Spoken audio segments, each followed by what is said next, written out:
Adam Lubbock. Yeah, that's right. A.K. Lubbsy, as on the T-shirt. Yeah. So I'd like to start with your early life, and then we'll move more into the business, and then obviously your messages and what you try and portray through the business. Tell us a bit about your early life, family life. So I would say it was fairly unorthodox, but of course when you're young, you don't appreciate it for being that. You just go along with it, and that's normal. But looking back, it was like, bloody hell. When you say unorthodox, what do you mean by that? So my parents are both classical musicians. Okay. So the background music to my life was either singers warming up with like scales, just like la la la la la la la la la la la la la, just constantly, or that amazing kind of textural sound you hear of an orchestra warming up. Like when I hear that, it just goes straight back. In fact, if I was ever to go on Desert Island Disc, probably just a snip of an orchestra warming up would probably be one of my discs because it's just so nostalgic for me. Well, of course, I still hear it now, but just I didn't appreciate it when I was a child. So those two things on its own they're fairly unique. I'm not the only one, but it's not normal, if you like, whatever normal is. And then the second string to the unorthodoxity, if you like, is that my youngest brother, well, I'm one of four, but I've got two half brothers. So my closest brother, who's only 18 months younger than me, is severely autistic. Okay. And it was, again, I was sort of too young to understand what was going on. But it was tough for quite a few years. But actually, I was thinking about this the other day. Probably the greatest credit I could give my parents in regards to that situation is that I don't look back on any of those times as bad or hard. Right. I remember some difficult times, but everyone has difficult times, and I even remember thinking ignorantly not so long ago that I was sort of, I remember before I had my child thinking I might be more lost if we have a non-autistic child than if we have an autistic child. You know what I mean? I'm just so used to the way in which you fabricate your life around it. I'm going to be more lost probably if we're open to everything, and we do normal things as a family, like just spontaneously go to the cinema, things that we never did. But they never inhibited our happiness or our closeness or the way in which we sort of, well, it did inhibit the way in which we functioned, but it was never like it never felt like a problem, right? Which was amazing on their behalf. I never really missed out on anything. And ultimately, I think autism itself is a superpower, but I think my experience being so close to it is now essentially my superpower too.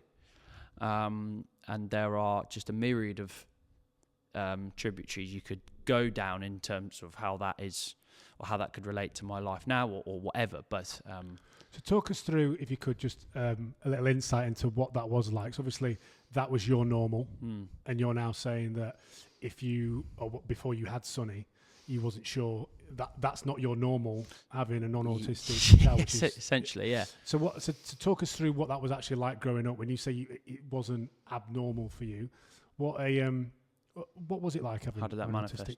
Like you said, you couldn't go to the cinema, you couldn't do normal things, etc. How severe was it? It was very severe. So for probably the first sort of 6 years of my life, 6-7 years, basically it was just screaming. Wow. Probably 19 hours, 20 hours a day. I was too young to ask what was going on, but again, as I've gone into my adulthood, I've talked to my parents a bit more, and they used to do things like 3 days on, 3 days off, and when they were off, they would take sleeping pills to try and sleep through the noise and to try and recover, because they started with the whole 1 day on, 1 day off thing, but it didn't work because you didn't have enough time to recover at all. Wow. So it would basically be all day, all night for 3 days, and then they'd tag team. And it's interesting, isn't it? Because my sister has got 2 kids, and and when they were, going through sleepless nights, etc., now for me, on my own, no kids, etc., a sleepless night can ruin my day the next day, and really throw you off routine, etc. When I speak to my sister, that's just normal for her, not having sleep and sleepless nights. If she was to speak to your parents, it'd be like, well, you don't know you're born, because we actually have to do a shift pattern to put up with. Yeah, I mean, I've gotten myself into trouble in the last year since I have had my child, because and I can feel it. I can't sort of help it, but I can feel it, and I'm trying to sort of inhibit it, or I'm trying to sort of dilute it somewhat. But the sort of the perspective that experience has given me means that basically nothing that Sonny ever does, I ever deem as hard. But that's not fair on my partner Rose, or just the situation as a whole, because it is still hard.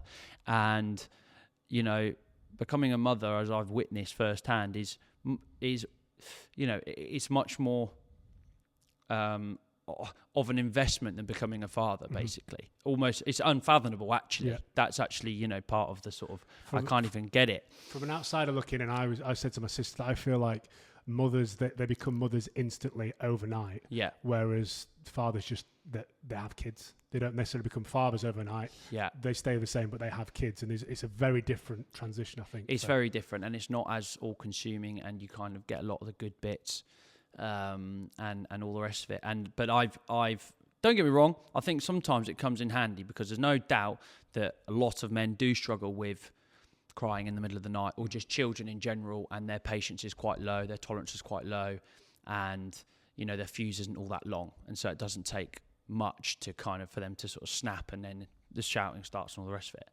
And so there have definitely been times where maybe one could feel slightly overwhelmed, and it's not even touched the surface yet, because I'm like, well, we've still got 18 hours and 25 minutes left to go before we've got one day of what we had for years.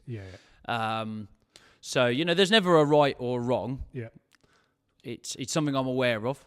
I try to be sort of sensitive to it, because you can't just diminish everything into, well, it could be worse, because that doesn't always help the now, but it does help a lot of things. So as baby Lubbs, obviously brothers screaming, crying all of the time. So is there something then that, looking back now, all the attention then has to be on seeing to your brother and caring for your brother? Did you ever feel left out, or that you didn't get enough? No, never, ever. Again, like what I was saying to what I just said there about the greatest credit I could give them was just sort of looking back and not really thinking. Well, I mean, I know that this happens, and I know that this was a massive fear of theirs, but quite often siblings can grow up quite resentful because of various things that it takes. It can take elements of their childhood. It can take away opportunities, because it can just take away the fun of their parents too. And don't get me wrong, my mum and dad were stressed to the gills for many, many years, but I don't ever remember it being anything other than a happy sort of loving environment, really. And it's this absolutely eternal sort of paradox that continuously goes through my head about, if you could snap your fingers and Ali wouldn't be autistic, would you do it? And it's just the most unfathomably impossible dilemma, because actually, I mean, everybody, I know, I appreciate everyone's family's special, and everyone thinks their family's special, but there's something about us four and the slightly wider, the half brothers and now Rose and all the rest of it. It's just, I won't say it's like particularly special, but it's definitely different. And there's absolutely no doubt that whatever impact the Lubbocks have had on the world, despite the fact that mum and dad were incredibly successful musicians and have provided joy and happiness and entertainment to literally, I imagine over the years, millions of people, which is an incredible thing. That stuff isn't as important as the day-to-day stuff that goes on. That's ultimately, it's all down to Ali. It is all down to him. Wow. And how it's influenced us and how it's influenced our perspective on the world and what's inspired us for us to do and our various attitudes. And that's such a beautiful way to put it. Yeah, well, Really that's exactly it. You know, it's like Isn't it so strange how like the kind of bittersweet symphony of life that, unfortunately, for a lot of the good things and a lot of the growing that you do, comes from trauma and the difficult times. You know, recently, obviously, my dad passed away, and it was such a difficult time, and the worst thing that's ever happened to me. However, it's where I've done all my growing, if a lot of my growing, if not all my growing, and it's such a shame sometimes you have to go through that to kind of blossom. Yeah, there's always that cost, isn't there? And it is, and then that delivers you back to another paradox of now raising my own children, where I want them to be happy and I want to create the best life possible and all the rest of it. But then actually, if for whatever reason they're not faced with any hardship, how much are they going to grow? And actually, then is that going to then be the issue that they have to then overcome in order to grow? Mm-hmm. So I mean, there's almost like a gift and a curse sometimes. This life, yeah. I don't know quite who said it, but they just said parents, they'll fuck you up whether you like it or not. You know, in a good or a bad way. You know, I can't marks on that. So baby Lubbsy becomes bigger Lubbsy. Goes to school, university. Talk us through that. Definitely not uni. That became apparent quite early. Okay. School was not for me. Mm-hmm. Definitely not for me. You could say I failed school. I'd say that school failed me because I was actually very capable and I knew I was capable. I've never worried about my future. I mean, don't get me wrong, when you are, you know, a fish and getting taught how to climb trees all day, eventually you do go, fucking hell, am I actually just thick or what? But there were enough extracurricular things that I had going on, and I was able to sustain relationships with various walks of life that made me think I'm probably going to be okay. But school was not tough, but it was just it wasn't for me, and I knew very early. You're going through the motions, kind of thing. Well, it just felt left out or anything like that. So again, it comes back to the slightly unorthodox, you know, upbringing. You are they didn't ever sit me down and say, follow your dreams, but it's quite obvious that that's what they believe in because they did. Yep. There aren't many people whose plan A gets executed. Usually it's plan B, and then there's usually a whole heap of shit that comes with that. Resentment against the world and resentment against maybe their parents for forcing them down a route that they didn't want to go down, and therefore you slip into this cycle that everyone else does. Work Monday to Friday, get battered on a Saturday, shit Sunday, start again, wait for summer, have a 2-week holiday, do that for 30 years in a row, die, or get a pension and die. And it's very, very difficult to not just go along with that if that's what you've grown up with. Very difficult. Very, very difficult indeed. But that wasn't ever our thing. And, you know, I mean, there are a whole heap of stuff. Like, we never really went on holiday because it was too difficult. But actually what I took from that was that the need for a holiday was significantly less than it was for most people, because my dad's work was conducting an orchestra, which is what he would do if money wasn't an object.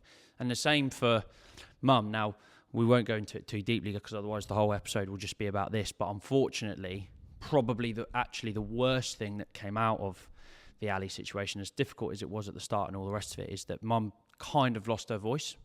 Right. And she was an international and award-winning classical singer. And, you know, you can Google her now and there's some phenomenal reviews, and she's on YouTube, and it's like you can't even believe that sound is coming out of such a little working-class Scottish woman, right. Especially if you meet her. And, you know, all to do with the technicalities of singing. And actually, if she was to sing now, she'd still blow your fucking socks off, but it's just not quite what it maybe used to be. I still personally don't hear it, and I would like her to sing more, but I totally understand it. If you can't, I'm sure Roger Federer is still pretty good at tennis, but he's not good enough to compete, so he calls it a day. I wouldn't then go for pickup games. Yeah, get it. So she then ended up doing teaching, which is obviously slightly more laborious, but not really, because then you obviously get to just experience it vicariously through someone else. So again, it's a very, very fulfilling well, it's not even a line of work, it's more of a vocation. So the point is that, coupled with the fact that Ali couldn't travel really, if he did travel, we had to go to somewhere where he knew, which obviously was difficult because we had to go somewhere new for the first time. Okay, yeah. Had to be close, couldn't fly. You know, everything had to be thought through. What's the journey going to be like? Where are we going to stop? And it was all, you know, it's probably where I get my structure from. Mm-hmm. And I can't live without it now. So I don't know whether it's influenced or whether it was already, you know, nature or nurture, whatever. So anyway, it's all kind of swings and roundabouts. But the point is that the traditional route was never really one for me. So have you always thought in the back of your mind when you were going through school, etc., did you always have a plan A in mind, and was you always going to execute that, or was it kind of a figuring out of, you know, I leave school, I go get a job, etc., etc.? Talk us through that, because I'd be really interested to know if you always knew you were going to start your own business and that was always going to be plan A, or did you just start following what you enjoyed? I just knew that I wasn't going to settle. That's all I kind of knew. Now, I was a mega sports fan when I was a kid, and I was one of those kids who's kind of quite good at all the sports, so I'd be known as the sporty kid, whatever. I was never good enough at any of them to progress, and I could never choose one either. I just loved them all.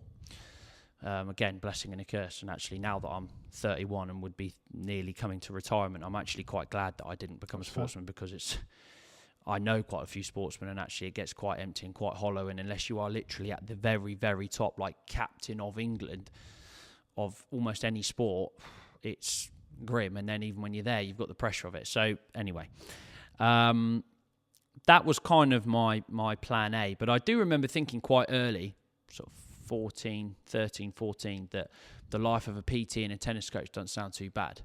And I knew very early on that I was sure shit wasn't going to have someone telling me when to turn up and when to leave. I just knew that. But there was not, like I say, there wasn't a massively conscious, well, mum and dad didn't, so I'm not going to. Or I remember what my dad told me about employment, you know.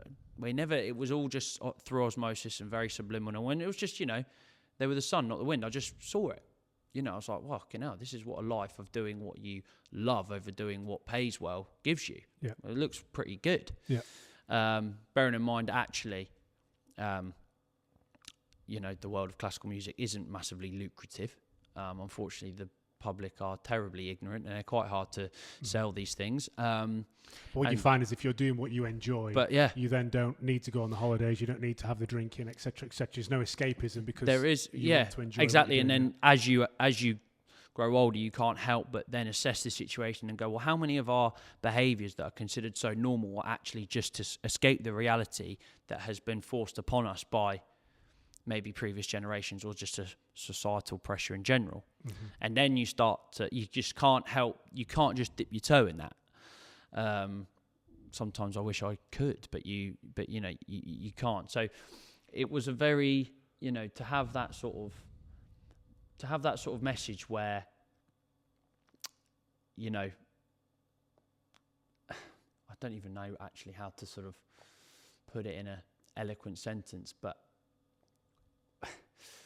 not to be as flippant as to say money doesn't matter, because that's just too easy, and obviously that's daft, because you do need food for food and stuff like that. But to sort of, for it to not be the focus, for your body of work to be your focus, and for the money to be a kind of subsidiary of it, that was obviously very powerful. And that attitude can actually be translated into many things. It's what we do here. The goal is not to deadlift 200 kilos or look a certain way. Actually, the goal is to enjoy what you're doing so much that you do it again tomorrow, for it to then fuel a positive and a happy and a healthy mindset. And the subsidiary to that is, well, if you train enough, you probably will get pretty strong. You probably will get pretty fit. Whatever arbitrary numbers you wanted to hit, you probably will. And you know what? You probably will look better. But there was never the sort of intended product. It was always a byproduct. I think we find as well is those things are so infectious. You know, when I've listened to podcasts and interviews with successful businessmen and women, etc., etc., I sometimes feel, you know, when they try and kind of dissect, are they different to other people? Do they have, you know, different characteristics? Are they built different? I think sometimes it just boils down to do you know what? They're doing what they love doing. They do it over and over again, and they're that determined to get there that they just end up dragging everyone else along with them. I take Ben Francis, for instance, open gym shot. He was that fixated on making the best brand possible because he loved it, that people just end up getting dragged along with him. And I think sometimes there's a lot to be said for that, rather than these characteristics and those characteristics. Do what you like, keep doing it, and then eventually things will just start to fall into place. Yeah, well, I mean, that's why I say school failed me, because where the fuck is that message? Exactly, yeah. It's absolutely ridiculous. I mean, it's quite clear I am not going to be anything that is that requires not what you're teaching me now. I don't want to just close off my mind to certain things, but it's very clear that if I'm to be successful in this world, it's not going to be me sat down at a desk like we are right now. And I'm just talking about me personally, and a message to my teachers. I've expressed more than enough capabilities in enough lines of subjects or whatever to be like, okay, you have to go to history, Lubbs. Just don't be a knobhead when you're there. Do you struggle with that? Well, I still do, mate. Every day. All day. Every day with everyone I meet. But let's make a plan. What would you do if money wasn't an issue? Interesting. Okay, so we'll work back. Okay, so what could... where's that conversation? 100%. Nowhere. I went into a careers lesson when I was 16. I just got off holiday with my parents, and we'd been around this like celebrity place where all the big houses were, etc. And the biggest house on this island or on this street was a plastic surgeon's house. So I went back to careers after summer. I want to be a plastic surgeon. I ended up taking biology, chemistry, and physics as my A-levels, and I didn't quite get the maths one thrown in that. And I'm clearly a creative. I don't want to be shoehorned in. I'm definitely no scientist, or might have been some other perks to be a plastic surgeon. But that literally, and that then kind of the next year or two dictated what I was doing at school. It was just a complete waste of time. And no one from above with a wiser head gone. Ollie's definitely not going to be a plastic surgeon. Ollie's got this slightly wrong. But I like the ambition. It's in the slightly wrong direction, but you're 16. No wonder you can't figure out. I, on the other hand, are a fully grown adult, should be able to guide you. But I'm so under the thumb that I don't even feel the pressure of it anymore. I just think it's normal. Yeah. So you become a tennis coach. Yeah. Went on to sort of unofficial, really. Right, I was a junior tennis player. Right. So talk us through that transition from school to here. Yeah, okay. So I did go to college, right, which was actually fantastic. In fact, we went to. I was toying between staying on for sixth form, which we kind of knew probably wasn't right, but I was aware that I should probably try and find something to do for the next couple of years. And Henley College. Now, there was absolutely no one from my school going to Henley College, so it was like a relatively big step, and it was basically the first step to going against the grain, which was absolutely fine with me. Anyway, we went to the open evening of the Wallingford sixth form, and luckily, and this I feel like says it all without being a dickhead, the only teacher I truly got on with at school was the head teacher, and he got it. He kind of got it, and I was in a school play once, and he pulled me in like the day after. I thought I was in trouble, and he basically tried to have that chat. He was like, "Look, I saw what you did last night. I saw how happy it made your family, and I know that you struggle here every day. So there's clearly something we're getting wrong, because you're not a bad kid." And so I used to go and see him every week, and we used to just chat. Or if I got sent to him, he wouldn't really bollock me, because he was just like, "Fucking hell, Lubbock, you again. What is it this time? Anyway, what about your future?" So I owe him a bit. We didn't do loads. I'm not going to say I wouldn't be here without him, but I did appreciate his time. Anyway, it was almost like he was talking to me and my mum, and he said, if there are things that we do not offer, or there are routes in which you potentially want to go down that you can't hear, this isn't the place for you. And we looked at each other and we just left, and that was that. And I'm sure actually to this day he was talking to me. I'm positive, because we had spoken about going to the open evening. Yeah, I mean, I'm pointing at you at the same time. Yeah, Adam Lubbock. Anyway, can we get on with the rest of the night? Yeah. So I went to Henley College. Now they offered a really good, like a national diploma BND. The joke was that we couldn't even spell BND, so we called it the Bund because we're thick. But we weren't thick, but we just didn't want to do exams. And it was a sport and exercise science, coursework only, 2-year course. Right. And for the first time, I got engaged in something. Now, don't get me wrong, I was not a model student by any means. But I still use some of that stuff that I learned on that course today. And I'm talking 16, 17, 18 years old. So it's like 14, 13 years ago. It was interactive. It was relevant. I could feel this. I could see how this was going to benefit my future. I could see how it was benefit my life at the time as an aspiring sportsman. Relatively like-minded students. I mean, there were a lot of kids there that, just shouldn't have been. We had a module where it was like, right, you got to choose your sport, and some of them were like, I don't have one. We were like, fucking A, it's a sports course. You can have one of mine. I got like 6 to choose from. Anyway, so that was great, but it was never with the intention of going to uni. Okay. Now, Henley College is kind of sold as a kind of good midway point because the teachers aren't breathing down your neck, and if you fail at college, then chances are uni's not going to be for you, and I get that. And they also talk about the BND course or the national diploma, and it gives you so many UCAS points you can still go to uni, etc., etc. So it's a bit of a shame that it's still kind of just like uni, because really there's an awful lot out there. But anyway, I just knew that wasn't gonna be me. I was way too tied to home to think about traveling. Mm-hmm. I just thought it looked really gash. I've just seen loads of people do it, and they say it makes them, but really it looks like they're just getting pissed down some river in Thailand. But that's maybe I mean, maybe you did grow, but I'm let's put it this way, I don't look back and go, oh fucking hell, I wish I did that. That's fair. So from there, so that was it. We finished college in July. I started my PT course in August. By November, I was qualified. Where did you do the PT course?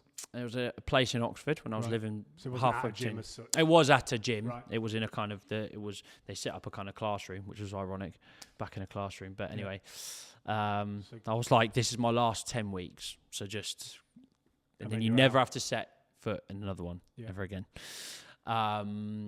And so you qualified from that? Qualified from there, and actually the course itself, being in a commercial gym, was the definitive factor that I was going to go at this alone, because I was the youngest on the course by quite a while. I was like only just turned 18, and most of the people, this was almost like a second career. Like, I tried to do this, didn't like it, sold tech. We even had an actor on it. And I was like, there's fucking no way I'm working with some of these guys. Absolutely no chance. And they're all older than me. Yeah. And even the guy taking the course, I thought, me and him clash big time, as you can imagine. So that sparks a fire then. So, exactly. And of course, this is where my parents, being who they are, was obviously massively, well, you could say lucky, beneficial, whatever you want to call it. But when I told it to them, there was not one shred of, really? Yeah. You're 18.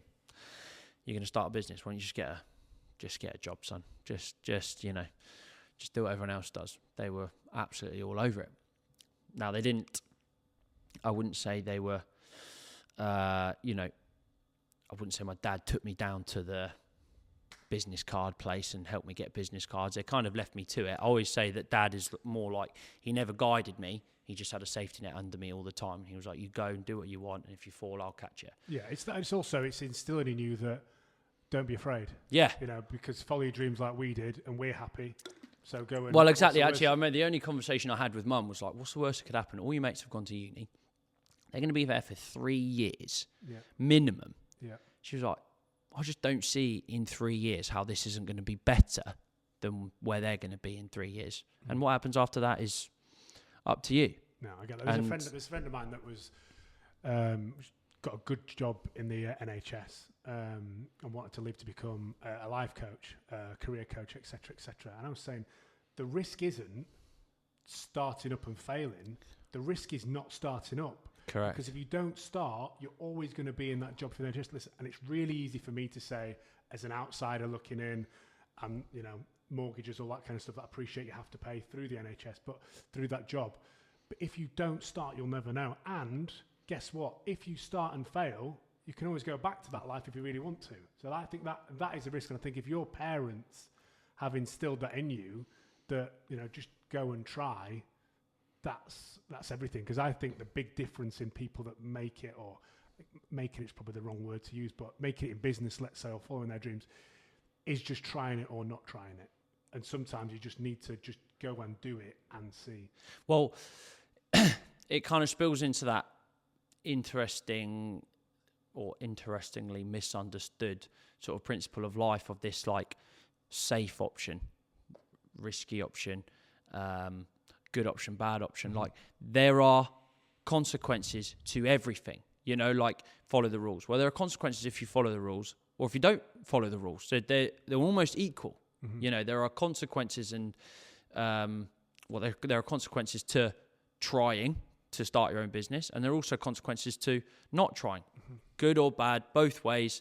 You know, there is no kind of like guarantee or easy or safe option anyway. And it's not me saying that, you know, there's no easy option and you've got to dig deep. And it's just like, well, you may as fucking well, because what you're going to do otherwise is not easier or better or less consequential or less risky. It's just as much of all of those things, but in a completely different meaning of the word. And I think it's actually so liberating, and it's something that I wish we could just kind of let go of, because it paralyzes people, and there's no real need for it, because like I say, you've always got two options and both are as risky as each other.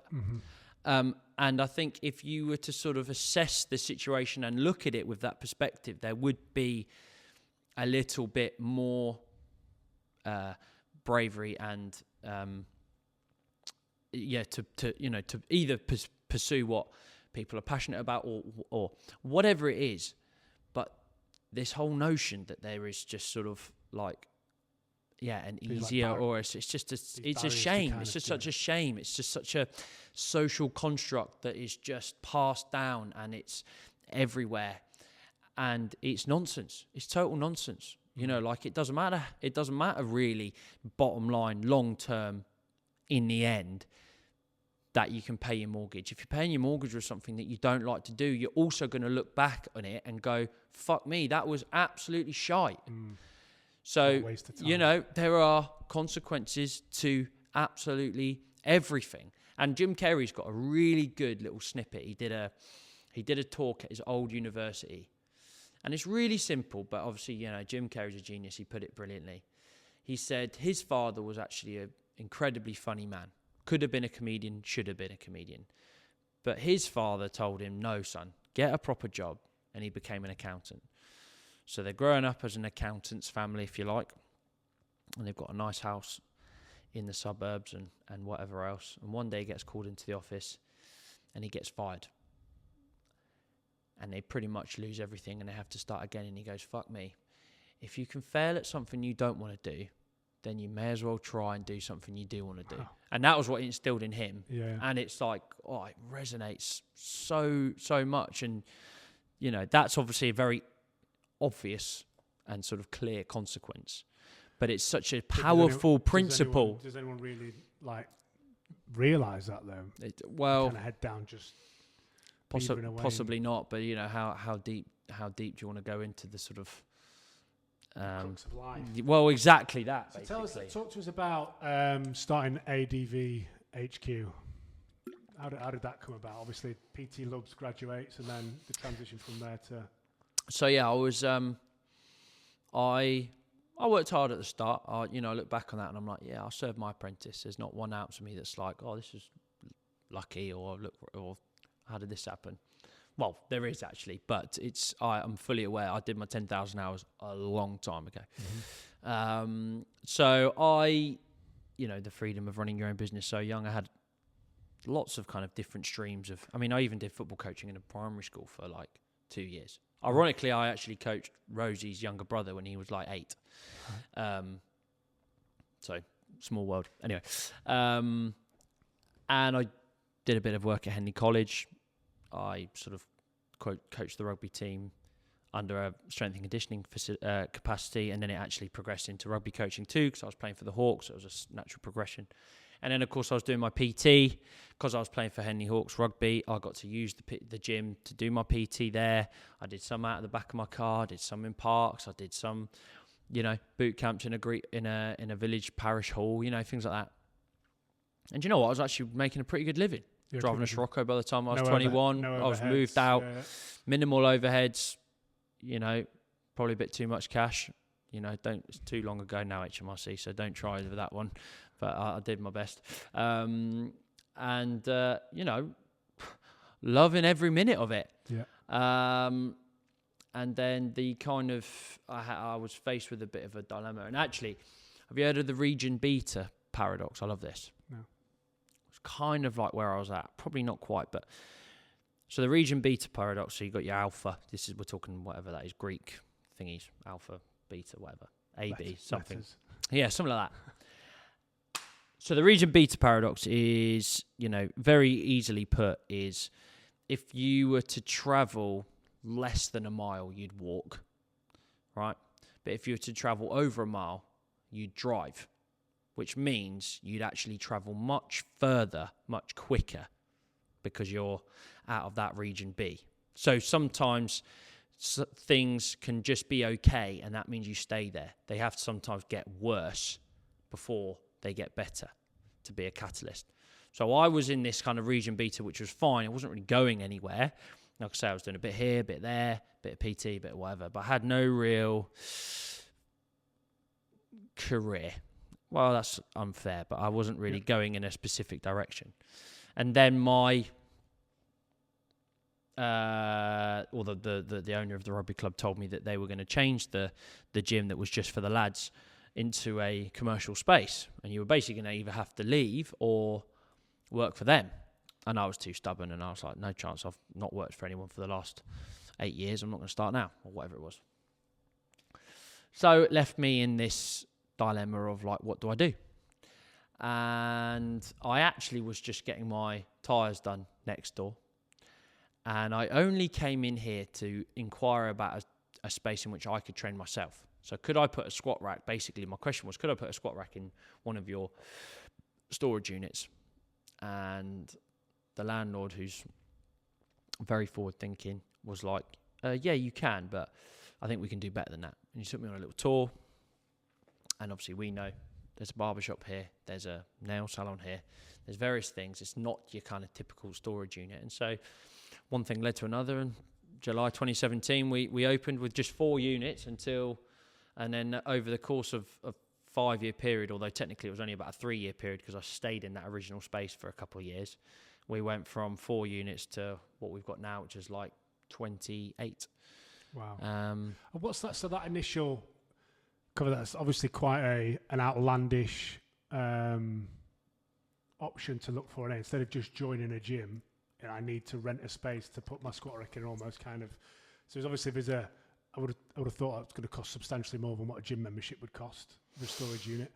But then on from that to then going down the path, I like how it just evolved rather than you thinking, right, I'm going to open a gym. Well, it would have been my other example when we were talking earlier about how this idea of putting your investment in your body of work and having money as a subsidiary and as a kind of byproduct.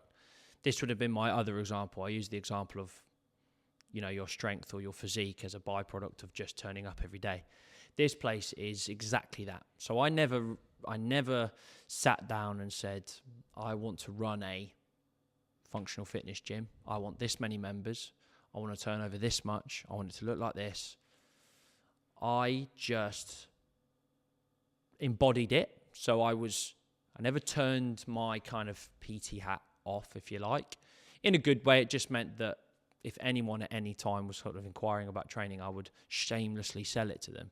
And I built up a really good client base. I was very, very consistent.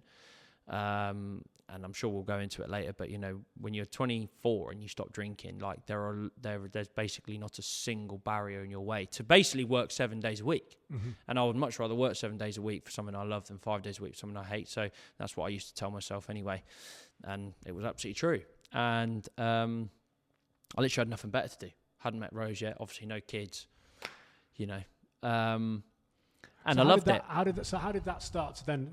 How did it then become a business? I know it may sound like a daft question, but with regards to, you know, then I'm presuming now you're doing well enough to become a limited company, VAT registered, etc., account and all. For people obviously listening, they'll be thinking, oh, well, I'd want to do that, but you know, I wouldn't even know the first thing about starting a business or registering a company, all that. How was that navigating through that process? I mean, I still don't really know what the hell's going on. That'd be refreshing. You know, I honestly, I know what's going on within these four walls. But I mean, every time I talk to my accountant, I'm like, what? Not just like when he's showing me the numbers, but you know, you get a bill for this or a bill for that, or this is this tax. And I'm like, what about that tax? We've just paid that tax. Yeah, that's different tax. I'm like, fucking hell, I can't keep up. Just send me it and I'll just pay it or whatever. I'm sure you're not trying to do me here. And actually, you know, it's definitely something that I need to, now that I've started to really transition into more of a business owner than a glorified PT who, you know, runs a good space but is ultimately still just a coach. Don't get me wrong, it's something that I need to address. But then I also think, actually, would my time be better spent if I just paid someone more to deal with that shit for me, and then I can just carry on doing what I'm good at? Okay, I think that's where a lot of people go wrong sometimes, is they think they have to transform into this business person, when just keep doing what you're doing and what you do well, and then outsource the bits that, because for you to, let's say you want to start running your own accounts, I mean, for you to do the time, the courses, etc., I mean, it's just a waste of your time, right? So outsource that and keep focusing on what you're doing. If you don't, you know, you're not very good at the marketing side of things, well, try and outsource that your best you can, and just keep focusing on nailing your products and doing what you enjoy. And I think it then starts to push, which is clearly what you've done. Well, yeah, I mean, when you're at the start, ultimately you do have to wear an awful lot of hats, and it can sometimes separate the men from the boys, for want of a better word. You know, I know lots of people who have wanted to be PTs, but they don't want to post every day. They don't want to do the stories. They don't want to work Sundays. They don't want to work early. They don't want to work late. They don't want to say yes to anyone.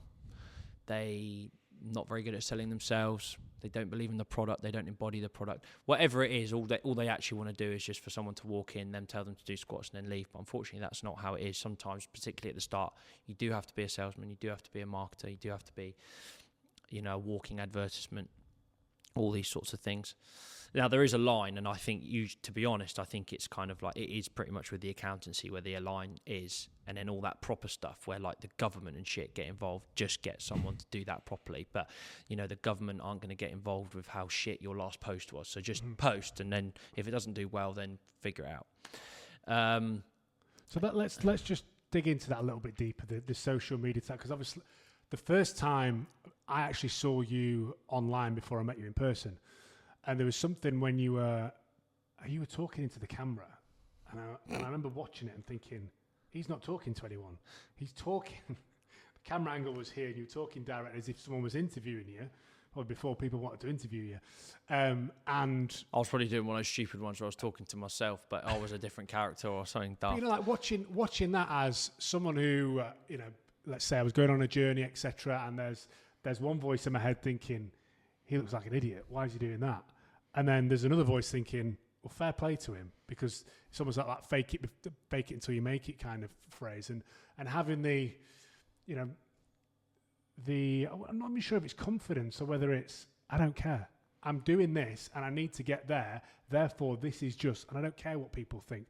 I get a real admiration for that you just, I'm going to say it again, just you didn't care, and I'm posting because that's what I need to do. But what's going through your mind at that time when you're doing those posts? And because I know if I was posting those things, I'd be getting a lot of shit from my mates and, you know, why is he doing this, etc., etc. And I think I'm fairly good at rising above that kind of stuff. But, you know, some of them do land, right? So you can be as confident as you like, and I don't give a shit about this, don't give a shit about that. But some of them do get through, right? You can only take so many bullets. So as you're doing that, what is your mindset? Is it literally laser beam focus? Did you enjoy doing it? Was it a means to an end, etc.? Talk us through that. Gosh, I mean, lots of potential points. I mean, first and foremost, it was a creative outlet that I didn't have in many other ways. You know, as you can imagine, there is quite a large sort of artistic side to me, having got 2 musicians for parents. In fact, it's probably bigger than my sports side. It's just, and this quite often happens, and you know, when you have 2 parents who are musicians, you either become one or you go in the opposite direction. And unfortunately, that was me. There's part of me now when I'm an adult thinking, actually, I've got more music in me than I gave myself credit, and maybe I should have leaned into it. Anyway, I have a, you know, creative side to me. And so 1, it was a good outlet. 2, and this is just a coincidence that this is such a good phrase, but in order to conduct the orchestra, you have to turn your back on the crowd. And I had done that a long time ago. I started my business when I was 18. So I had mates calling me up saying, do you want to go skint Mondays? And me going, no, I've got clients tomorrow. And after 3 weeks, they stopped calling. Now, that was a bit of a shame. Don't get me wrong. But I wasn't doing what they were doing. So it happened a long time ago that I was just leading a different life. You know, we're all going down to, you know, so-and-so's uni for the weekend. You in? No, sorry. Wow. I'm building my business. You know, I remember driving to Shrewsbury on my 19th birthday to give a circuit class to 5 women. Now, fair play to them. They all paid me 20 quid because they knew I'd far a come. But, I mean, it basically took all day. I was on my 19th birthday. It was just like, this is an opportunity. It just so happens it falls on this day. I've got to take it. I kind of feel when you say things like that and when you hear about things like that, I do wonder, I know nature versus nurture, et cetera, and it probably happens so early on that you don't realise, but that's kind of been built a bit different. I think, I mean, at 19, I wasn't, you know, I was hell-bent on going out as much as possible. I was at uni at the time, so it was drink, play rugby, et cetera. So I think to be built, have that mindset to be able to block out that noise is... Maybe, I mean, you can't underestimate the influence that someone like having an Ali has on you. And growing up, when something like that's going on, you kind of lose the luxury of learning from your own mistakes. You kind of just like... I remember getting in trouble at school a lot, and I remember mum and dad not caring. Not caring in terms of like, I don't want you to be a knobhead, but just... And they would do it at parents' evening, and even I would like, I don't really know what they're saying, but what they were saying was, look, at home, it's pretty tough. So if he giggles a bit in history, or makes a joke, or does an accent, or doesn't do exactly what you want at the exact time that you ask him to do it during a completely pointless lesson, I'm afraid there's only so much I can back you up. Because when he needs to be on it, and when his brother's going absolutely batshit crazy, and both me and his mother have tried, and he's the last resort and he nails it, I'm sorry, I'm just not really going to care that much. If he's being mean to someone, tell me. And if it has real consequences what's going on, tell me. If he's just messing about like most other kids, please don't waste my time with it. Wow. And they weren't that aggressive, but I do remember, and I remember not really understanding it, but now I kind of do. Anyway, the point is, there's too much going on for you to just finger loads of pies and find out which one sort of tastes quite nice and you know, make a few mistakes and wake up in a gutter and go, oh fucking hell, I better watch it, and then go on the piss again the next weekend. You just sort of don't do that.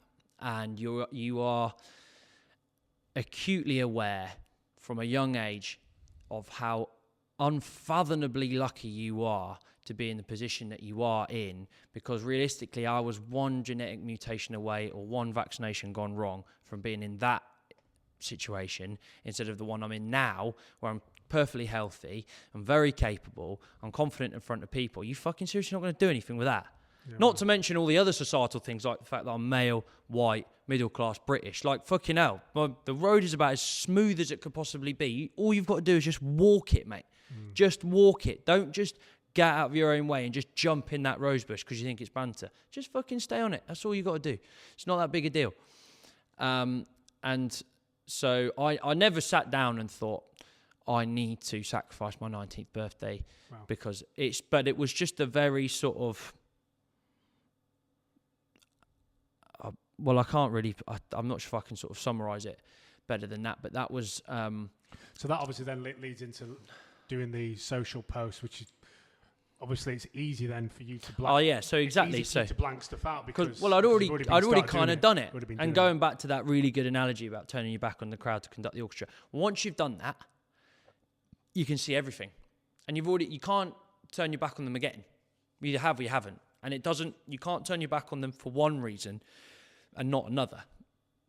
You either are facing them, you're either with them or you're kind of not with them. And once you turn around, you can see everything and you can hear everything perfectly. You know, like you can't conduct an orchestra from the back of the room. Mm-hmm. You need to be right there. And so that's what you do. So, you know, drinking's a part of it. Running a business is part of it. All the little nuances about life that you're told that you should and shouldn't do, you know, you at least look at them.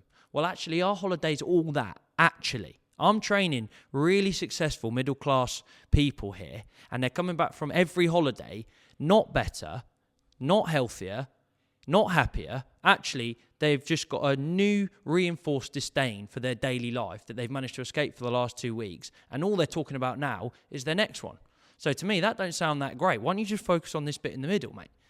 I do get that. I kind of came with a realisation probably a couple of years ago, and it was... Stop sacrificing Monday to Friday to enjoy Saturday and Sunday. That just isn't living. That's very easy to say and very difficult to put into practice. But that was my kind of mindset. If I can start to transition to enjoy my day to day, you don't need to blast it a weekend. You don't need a blowout, etc., etc. You don't need to go on a 2-week holiday and just start to enjoy that bit in the middle. Very difficult to do. But I think it's very difficult to do once you're already stuck. In that way. But of course, they're in the crowd. Yeah. That's the thing. They haven't turned their back on it yet, so it's even harder. So then talk about we'll get on to drinking and the health side of things in a minute, but talk about the growth of ADVQ. Yeah. So obviously because the social post and the social media doesn't happen overnight, right? I've seen you doing that for 4 or 5 years now, and it's been a steady growth. Keeping that going, and the membership growing, and then this place is for those that won't know. You walk into this container storage place and you would think that the container place is secondary to this gym. You walk in there because you've clearly got an eye. I don't know how much help you get, but with the branding, the website, the social media, how you conduct. I mean, this is a fully functioning place. And I think one of the biggest compliments people can give is you would walk in here and you would think it was like a franchise or there's more than one of them because it's that well polished. So talk to get into that bit, the growth side of things, if you can, and the mindset whilst you're doing that, so just keep going. Well, a bit like what we were talking earlier about how you do have to wear a lot of hats in the beginning, and actually that's a bit of a filtration process between those that will make it and those that won't. You know, you've got to be a lot more than just a PT in order to make it in this world, in this industry, I should say. And so that spills over. So like the creative side, why don't we throw pink paint against a black wall to see what that looks like? Well, fuck me, it looks sick. Where's that idea come from? Well, I don't know. I'm never thinking within the box. So there's bound to be something that's good to come out of it. That's obviously a tiny example, but in terms of its growth, it's just, to be honest, it's a really nice.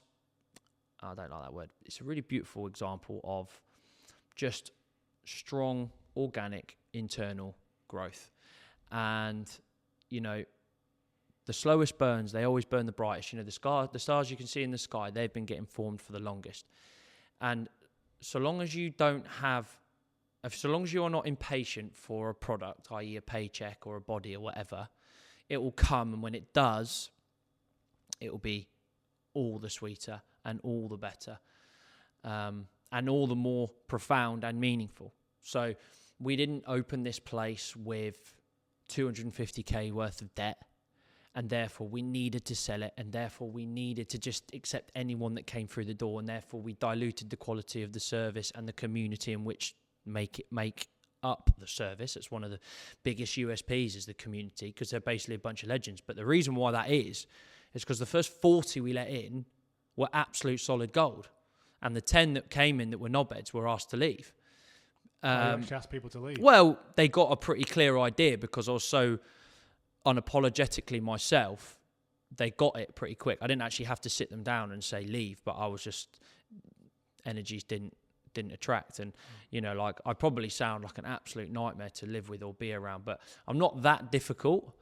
You've got to just be nice, try hard, buy in, get it.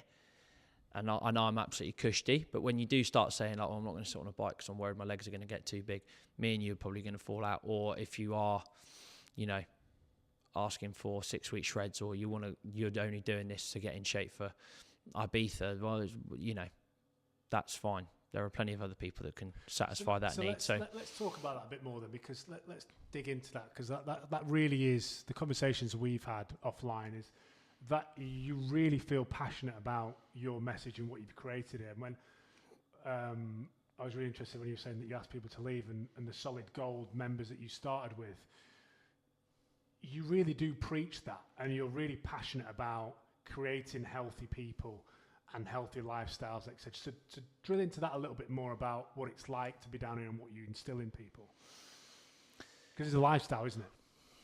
Yeah.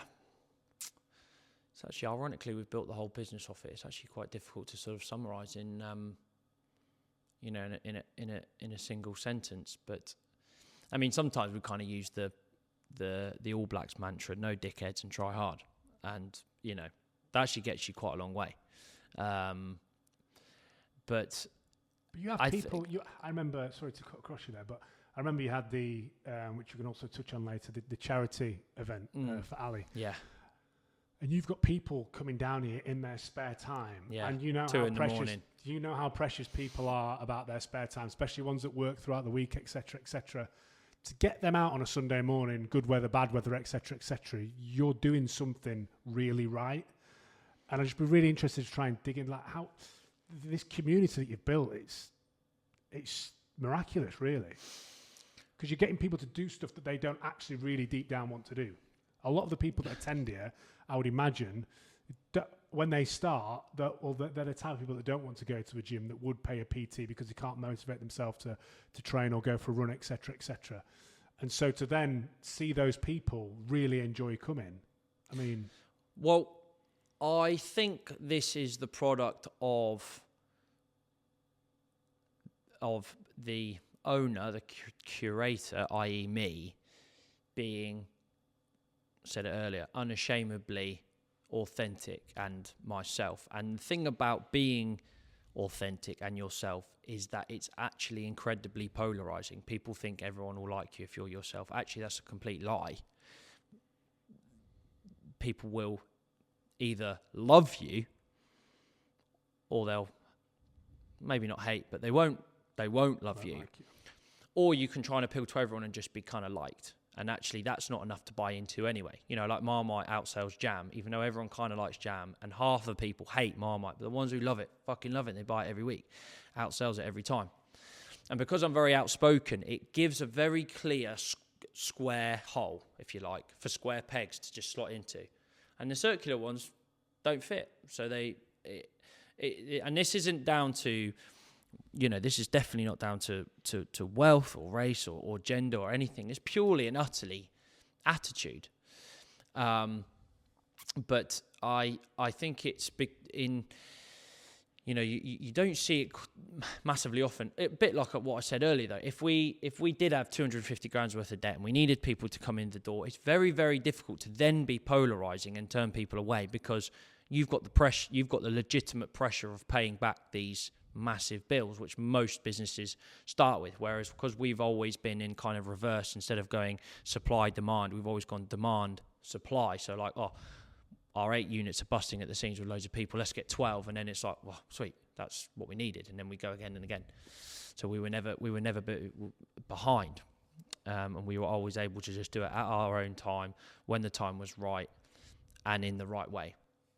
So that then led us to building a product that we believe in so much, and a product that's so important to us that no one or no amount of money can dilute or affect that. And so, but as the kind of face of it, if you like, I do hold a huge amount of responsibility for it. But I do think this is what happens, and because it gives something for people to actually be a part of, because there are lots of people who don't agree. And that's perfect, because in order to be a community, you have to have people on the outside of the community who don't want to be part of it. So when you are part of it, you get it. If it's just wishy-washy and you're not quite sure where the lines are, and it's like, oh, everybody likes to just train and get on, it's like, well, if there's no lines, then actually the difference between you being in the community and being out the community is so small, actually, it makes no difference, and therefore your buy-in is minimal, because, well, it's the same whether I'm in or out. It's almost made better by the frame around it. Yeah, exactly. So with a ADVHQ, and is it obviously it's a strength and conditioning gym, fitness gym, etc., but more of a community than a gym, I'd say. I think that's fair to say. Yeah, club, I kind of call it. So, or a hub. And so is it? There's a select few, obviously. Well, on the whole, people come, train, leave, etc. And is there more of a select few that you'll get that train, 2 times a week, 3 times a week? Some will train 7 times a week. Some will then buy into your no drinking policy, not policy, but mantra, if you like. The healthy eating, that kind of stuff, lifestyle. And does it vary, or is it literally just a hardcore? We try to not let it vary. Now, don't get me wrong. We obviously have, a huge spectrum of human beings that we are lucky enough to serve. But the product in which we try and deliver is a consistent product, and so it doesn't work if you are only turning up twice a week. So for both of our interests, I want to see you more. Right. So there isn't a huge spectrum. Sorry to cut across you then, but also it's really good to point out that it's a monthly membership. And so whether they come 2 times a week or 5 times a week or 7 times a week doesn't matter to your bottom line. No, not the bottom line. But you are really focused on creating that community. So if you're joining up, I don't want to see you 2 times a week. If you're only going to come twice a week, you're probably not the kind of person for us. It's essentially, I would never want to sort of, I'm pretty good at alienating people without trying to, and there are enough barriers to exercise already without having to put more up. But it's, for example, like drop-ins. People like, do you do drop-ins? I'm like, well, yeah, but it's mainly if you're like staying with a member for the weekend so you can come to Sunday. You coming once a week doesn't really help anyone, because you now don't know anyone, so it's hard for you to get stuck in. What if we're doing a partner workout and you don't know anyone, and the one you do get stuck with, you don't know each other, you don't know how quick or how, not that matters, but it's like, just either buy in or don't. I totally understand either way. I'm not going to judge you, but the what we're trying to build here and what we have built, the product that we deliver and the way in which we deliver it is a relationship, not a you sit there and we serve. It requires as much investment from you back as it does from us. And as soon as we get that, then the thing just absolutely spirals out of control in a great way. Now, it kind of follows on slightly from our point earlier of being absolutely unashamedly who we are. These are our standards, or these are our do's and don'ts, or whatever you want to call them. And obviously the drinking is kind of a classic one, because most people get in touch with the gym via me, and then that's obviously very, very well documented online and stuff like that. So it comes up. Let's move on to that then. Let's move on to the drinking. So when did you give up alcohol? When did you stop? 24. 24. Which was how long ago? 2015. Right. Okay. A substantial amount of time then. Yeah. But you used to be a rugby player. Yeah. And you used to drink in that environment. Yeah. So I've been involved in that, and it's very heavily, they go hand in hand. They do. Let's say. So talk about what made you stop drinking. Well, there was always a niggle that this doesn't fit. Even when I was drinking, I would just sort of put it to the back of my mind and try and ignore it. But I always just thought, like, bruv, you're either like a health and fitness coach or you're not. I just don't. There is. And if you are going to drink, just don't be that guy that like glamorizes it and talks about it and stuff, because it's not big, it's not clever. But no one really wants to hear it, especially from you, because you have a bigger responsibility than that. So I was always aware that, like, these two things don't go, but I'm literally 22, so I'm not going to just knock it on the head just yet, and I don't have enough life experience to understand what I need to do in order to sort of fulfill that thought process. But what actually happened was I smashed my knee really, really bad, and actually things were going rather well rugby-wise.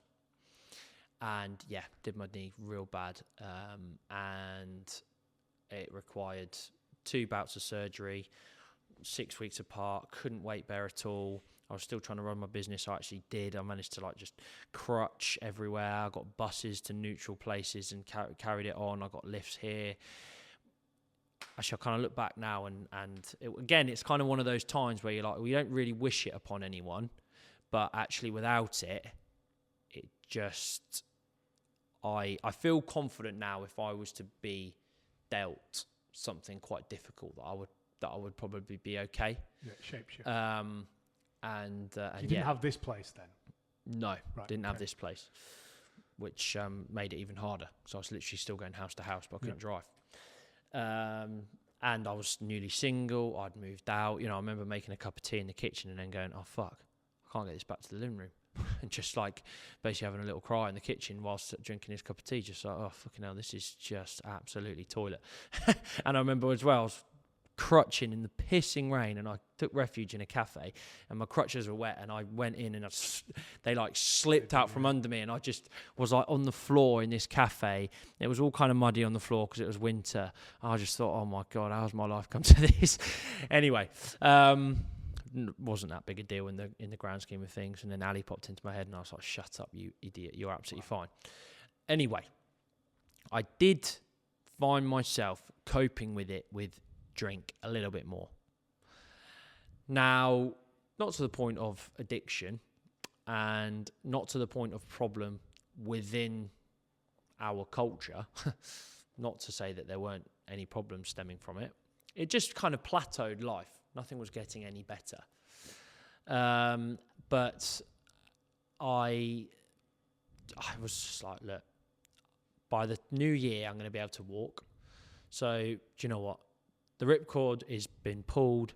Just keep going hard till the end of 2014 or 2015. And January 1st, I'm going to shave my head. I keep saying we because it was like, you know, as you have that sort of internal battle. We're going to shave our head. We're going to quit drinking, and we'll see where it goes.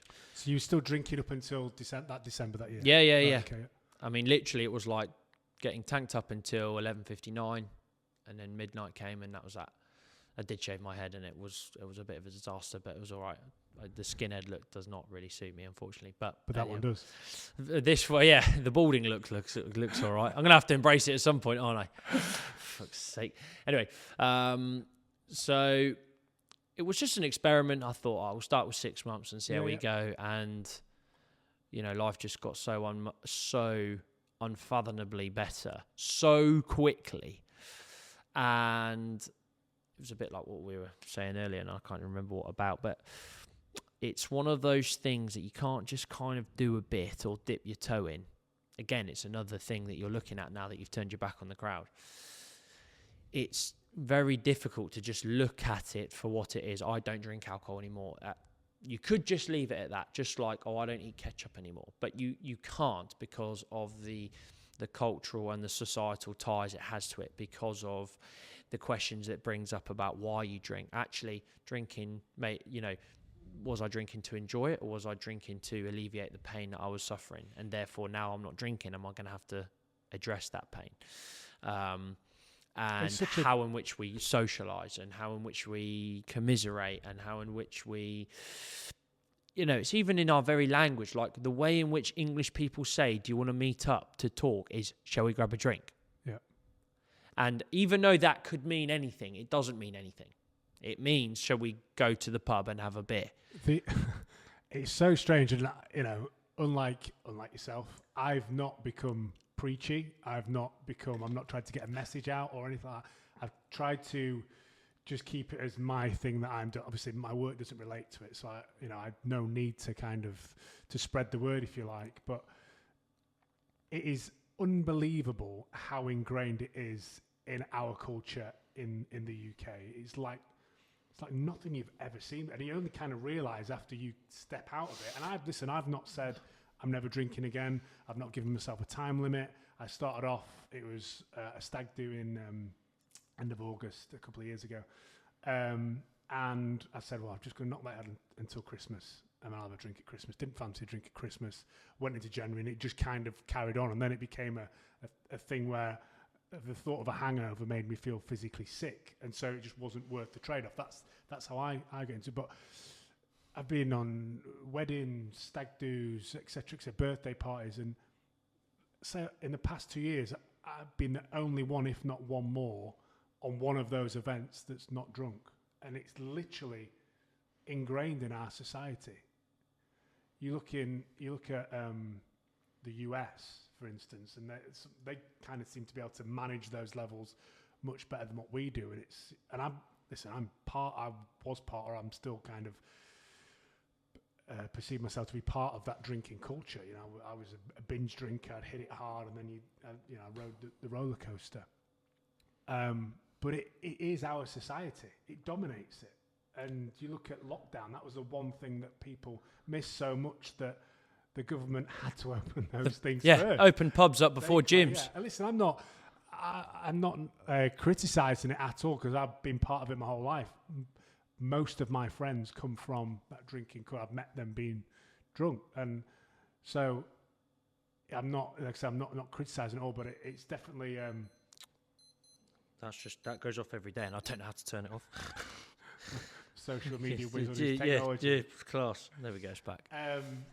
It is ingrained in us.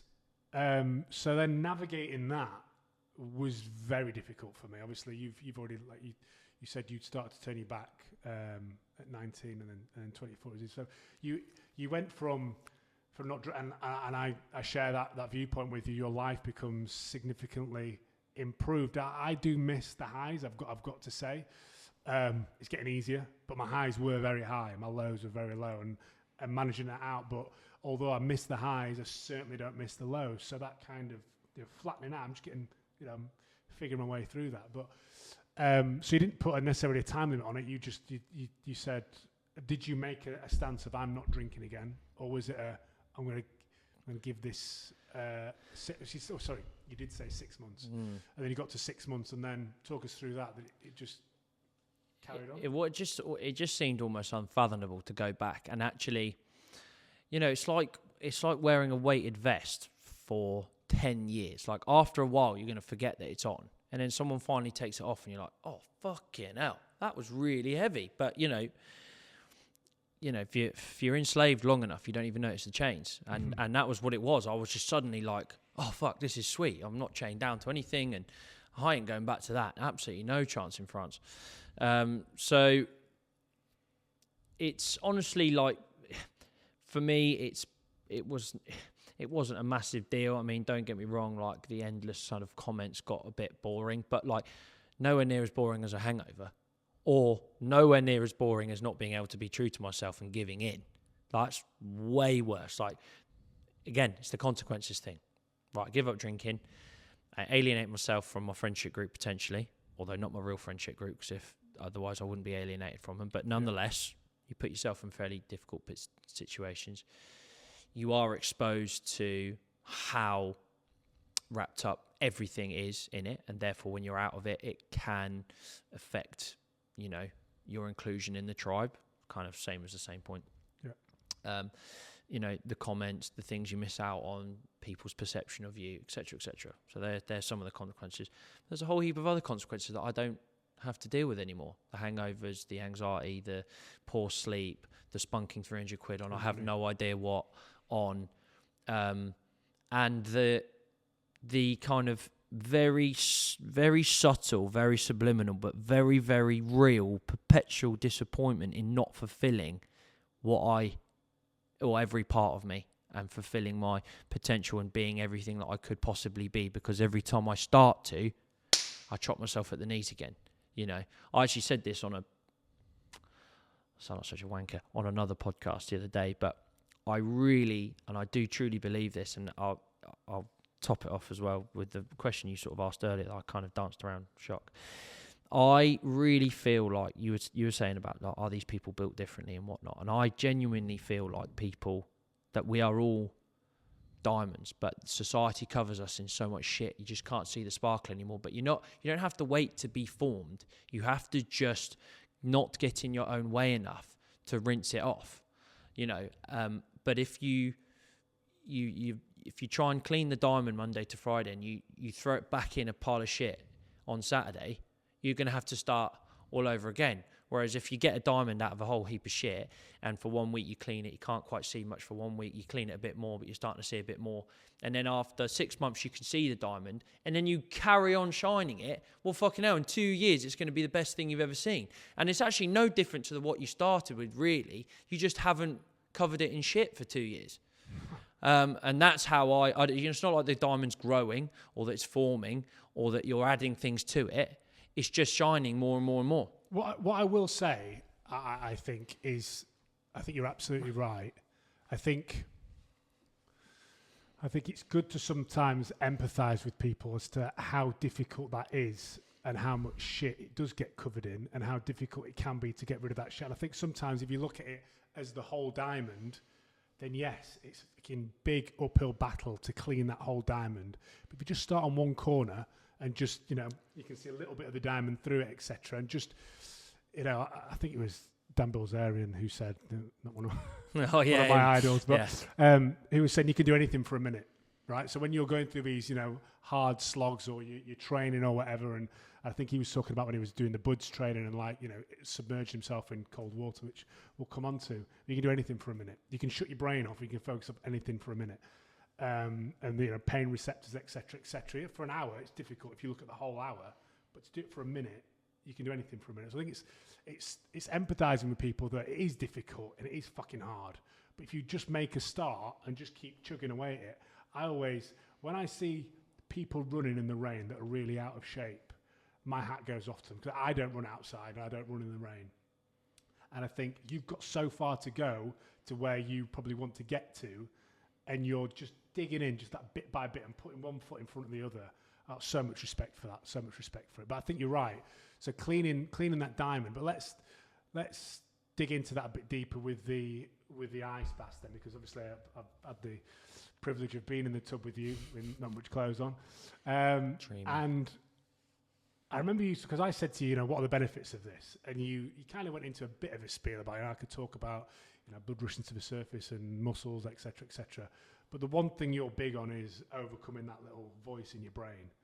Now just dig it out, because I really like your opinion on that and your viewpoint on it. Yeah, I mean, it's kind of a shame ice baths have kind of become a parody of themselves, and now everyone's doing them and they think it's the answer to all their prayers, and really it's not the ice bath, it's the attitude in which you do it that is the big one.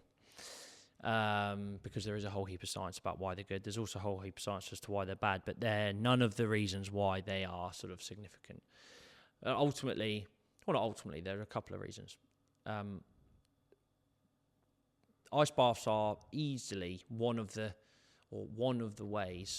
best ways, I should say, to just turn off that little part of your brain that is just absolutely petrified of you progressing, because that voice that says don't get in there, it's cold, is the exact same voice that says, oh, press the snooze button, turn it off, stay in bed. The same voice that says, oh, don't go running in the rain, it's wet, don't cook tonight, have a takeaway.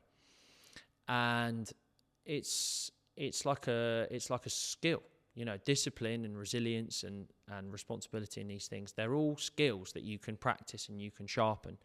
And really, it's not even really about the ice. It's about what the ice represents. It just represents, artificial adversary, basically, that you're forcing yourself to get into. Now, and if you can force yourself to do hard things, when hard things come up, you're probably going to be okay.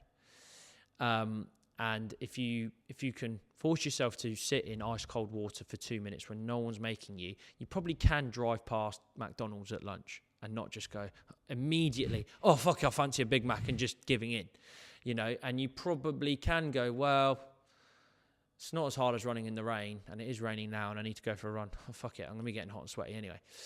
Yeah. And so it's all of the associative benefits as opposed to the direct causative benefits that are the absolute, profound. For one, I mean, you could say, even life-changing benefits. And another big one for me is that it really boosts my confidence, because every time I get in that thing, I am saying to myself, which is all that matters, I am exactly who I say I am, at least for today. I'm the guy who gets an ice bath or whatever. And that's ultimately how, over long periods of time, that's the bottom line to confidence. Doing what you say you're going to do, being who you say you are. And so every time I get in there, it's the same with training as well. It's like, sweet, today I am exactly who I say I am. I got in that tub. I said I was going to get in that tub, and I fucking did. And, it doesn't really matter what's going on external, how many people are against you. If you've got your own back, life's an awful lot easier. An awful lot more easier. Wow, we've been talking too long. My brain's going. I think that's really profound. And I was going to go on to say, before you said it, I was listening to a podcast yesterday. I think it was Stephen Bartlett on Chris Williamson's podcast, and they were talking about not letting yourself down, or the promises that you make in your head, and then breaking those promises by a little lie, or lying to yourself that, oh, I've not done that because of this, when really you haven't done it because you couldn't be arsed, or you couldn't be bothered, or you just didn't have the get up and go to do it. And it was they were talking about Chris Eubank Jr., who went up to do a sparring session. I forget where it was. It might have been in Cuba, weirdly, or Mexico or something like that. And they put him in with a heavyweight. The heavyweight's come out and he's stuck it on him straight away, and he's hitting that hard. He's knocked Chris Eubank Jr. out of the gym. And as he was out of the ring, and as he's on the floor, he's instantly thought, I need to get back in that ring before the demons get in. And he talks about demons getting in. And it's only been last week that I listened to it, and I've actually thought about that when I'm soaring and I'm got to 18 minutes and I need to do 20. Well, you get to 20, otherwise the demons get in that you're the guy that doesn't get to 20. Or if you're training for a marathon and you don't quite get to, your target for the day, you don't quite get to the 10K or whatever that looks like. Well, all of a sudden when it matters, he was talking about in the championship rounds when you're boxing, those demons will creep in and say, well, hang on a minute. Remember last time? You're not that guy. You're not that guy. And it's easy. Once you start giving in, and listen, hands up, I'm not that guy at the moment. I'm trying to get there, but I am, sometimes I fulfill, sometimes I don't, etc., etc. I talked to you recently about starting Brazilian Jiu-Jitsu. A big thing is that I've always wanted to do it. And just by, I don't really care if I'm any good at it or not. Just by turning up, I feel like I've got over that hurdle. I used to spar at boxing. As soon as we stopped sparring at boxing, it then became a big mountain to climb to get back in the ring again. And I just knew that I had to force myself into the ring. If that didn't go well, it didn't really matter. The very fact that you've just done it and got over that hurdle, it then means that you can get over it again. And then all of a sudden you're kind of kickstarting those kind of good habits and getting the demons out of the way. But I think it's a really good way you put it, that if I say I'm the guy that gets in the ice bath, I get in the ice bath. If I say the guy that, completes this training session or trains every day, etc., etc. I remember you used to go and get in the river and used to go out for your morning walks, and that was your thing, probably still is, before you start focusing more on the alcohol. I think that's really good that you're authentic, that you're true to yourself, and that can only breed confidence. Well, that's the thing. That means that if I do have a little voice in my head that says, I reckon we could make this actually one of the best gyms in the whole country, there's actually a big part of me that's like, yeah, do you know what? I fucking bet we can too. Again, I'm sort of talking to myself like I'm bloody schizo, but there's like, for as long as I can remember, have given myself very little reason to not believe me. So the next time something comes out that I would like to do this, or I'm going to do that, or whatever, I mean, there are going to be enough barriers to, the boxing metaphor is a really good one. Like, there are enough things in a boxing ring to knock you out. There's someone who's trained all this time specifically to do that. The least you can do is just keep your gloves up, try, throw your jab out, move your feet. Don't just sit there. There's enough things. There's going to be enough barriers in my way between now and whenever the day it is that I drop dead or don't want to do this anymore, to stop me getting to where I want to. I don't need to be 1-2. The least I could do is get in my own corner. the one thing I would say as well, and I do say this to some people, is you say things to yourself in your head that you wouldn't dream of saying to another person or a friend. Life is hard enough as it is. Why not be a friend to yourself? Why not give yourself a little pat on the back? Why not say, when you look in the mirror, that I am beautiful, I am this, or whatever your thing is, or it might be taking a step back from ADVHQ and saying, do you know what? I employ staff. That you actually employ staff that allow them to go and pay their mortgages and feed their kids and their families, etc. That's huge. The very fact that keeps going is, so much better than a lot of people probably give credit for. And how about just taking a step back and giving yourself a pat on the back and being nice to yourself? Why don't we try that for a bit? Well, I think there are lots of that can manifest in lots of ways, and being good to yourself, doesn't have to come in the form of looking at yourself in the mirror and saying, I am beautiful, I am this. It can just come in the form of actually doing. And a bit like you would with a friend. Like, you can just say lots of nice things, but actually if you do nice things, you're a better friend. Like when you've gone through your tough time, or anyone goes through a tough time, what would you rather have? Someone who comes around with a meal because it's tough and the last thing you want to do is cook, or someone who sends you a card saying thinking of you. Now that's all well and good, fine, you've said it, but what about doing something actually meaningful? And so I don't have those, I never have those kind of positive self-talks because I'm trying to do them. And it's the same with the way in which I coach and all the rest of it. Like I will show you how I'm going to help you. I'm not going to tell you. I'm not just going to endlessly say, you're great, well done for turning up. What I am going to do is get the absolute most out of you when you are here. That is the way in which, in my book, I can do the most for you and be the kindest to you. And then you start going down this whole rabbit hole of what is kindness. And, if you've got an overweight friend, is it kinder to be nice about it, or is it actually kinder to address it? And so it's an incredibly difficult one. But if you're talking about you'd never talk to yourself the way you talk about your friend, no, you're absolutely right. But actually, you'd be a better friend if you were to act upon your own kindness than just to say it. And it's the same. It's the same with me. I can say I've done well. I can say I've done this. I can say I've done that. But I'm much better off just actually using those attributes to do things that then improve my life, and therefore I have a better experience of it. I hope it's not off topic, but a notion that we certainly I try and massively address with whoever it is comes into my life is this whole kind of, it's a bit like what we were talking about, this whole treat reward culture. Done something, give yourself a reward. And it's been instilled into us from an early age, and it goes all the way through to adulthood. That's basically what a salary is, right? Do something, get something. But the bit where we've got it wrong, and the bit where my industry isn't doing anyone any favours in, is that, let's just take, like, the treat for having an ice bath is not to then have a hot bath.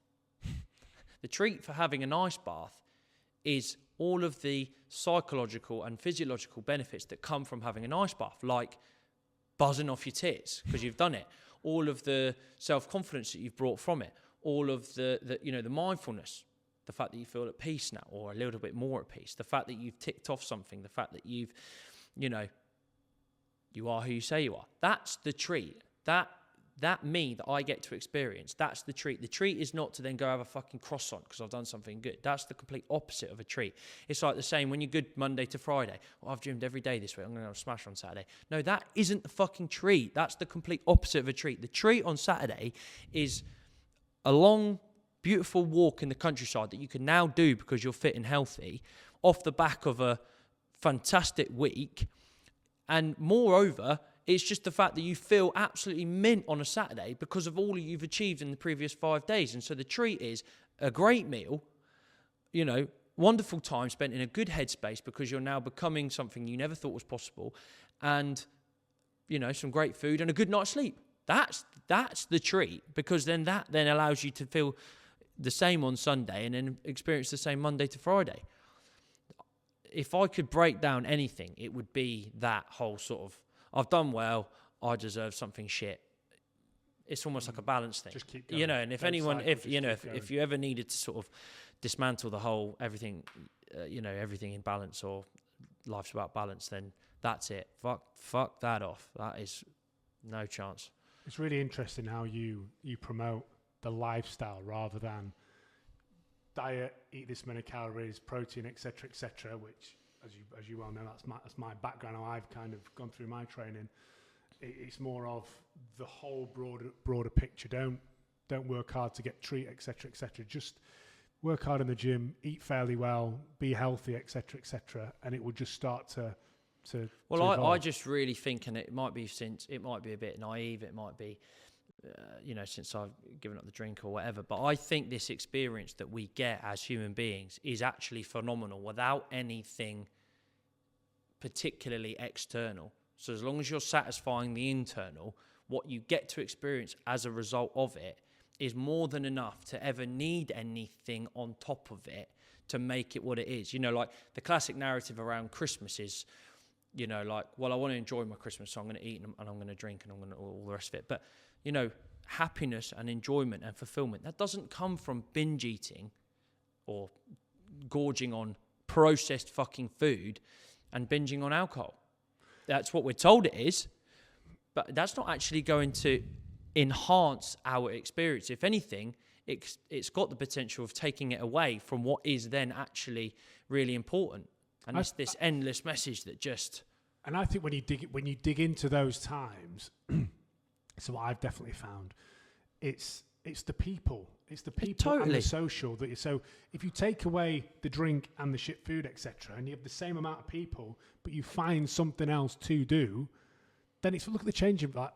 Every person who I know that stopped playing rugby or any competitive sport, you miss the changing rooms. You don't particularly miss the competitive sport. I do to a certain extent, but the main thing you miss is the camaraderie, the changing rooms, etc. They certainly never really talk about the booze buses either.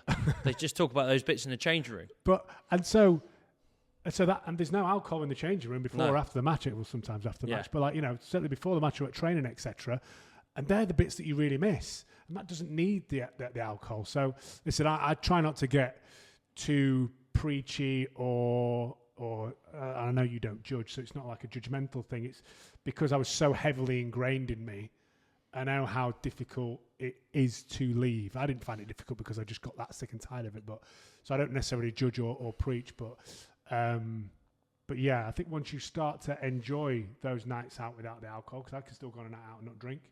I leave much earlier than what I used to because I get sick and tired of people repeating themselves. But, I still love to see my mates. And if I can't enjoy my mates' company without having a drink, there's something really wrong with our friendship, right? So that's kind of where I just think it's incredibly liberating to know that you don't, or to get to a point where you know that you don't have to feel like you have to elevate the experience of life because of X, Y, and Z, and actually you're on a level that is already elevated, and you don't have to be a slave to food or drink or any of these things. That's the classic, like, do you want to get in shape without giving up any of your favorite things? And endless PTs will go, yeah, sure, these are your daily calories, knock off 300, you can fill those up with whatever you want, keep all of your favorite things, all the rest of it. But the angle in which I want to go from it is like, well, actually, if those things were actually your favorite things, I'm not sure if they'd have led to you calling me for help. Are they actually your favorite things? And if they are your favorite things, then maybe we need to address them, because you may love them, but they sure as shit don't love you. Look what they're fucking doing to you. You're depressed. You're overweight. They don't love you. Yeah. So that's called an abusive relationship. That's like having good sex with an abusive partner. I don't care how good that 5 minutes is. They're not very nice to you. Leave. Yeah. There's a whole world out there that you're getting denied because you're attached to this thing that doesn't ultimately deserve you or your time. And that's what I think is so liberating, and that's what I think is such a shame is not perpetuated more. Life isn't about navigating these things that we're told that we love. It's about the fact that you actually deserve way more, and so that they don't even play a part. That's powerful. It is. So what's next for Lubbsy? my second baby's due on Christmas Eve. So shit's about to get real. We've got a couple of exciting plans to get to within this. I will keep the cards fairly close to my chest, but we've got our processes in which we like to go through, and so it's looking like a good 18 months to 2 years. And then again, hardly worth mentioning because I can't really go into it, but me personally, I'm on the verge of something quite significant and quite important. Not important actually, but quite significant, which could tie everything together nicely and could be, the next step to something really, really big. But really, first and foremost is, I'm going to have 2 kids by Christmas, so it's lots more. Yeah, lots more no sleep. It's mainly that, to be honest. Oh, fair play, but just keeping doing what you're doing. There's I mean, you're not one to necessarily say I want this big picture, etc., etc. You're just going to keep doing what you're doing and chipping away with it. We got to this point by, being honest, responsible, working hard every day, doing exactly what you should do, and seeing what happens. I don't see why we should stop now. I don't see it being good. I just don't think there are enough Adam Lubbocks out in the world for there not to be room for another. So I'm just going to keep going, and I'll take whatever comes. But I'm sure it's going to be good. Some people might say Adam Lubbock. Well, that's what I mean. So if there's none out there, there's definitely room for one of them. Very fair. Peter Lubbsy, thank you for your time. I've really enjoyed that. Pleasure. Thank you so much. Cheers, buddy. Nice one.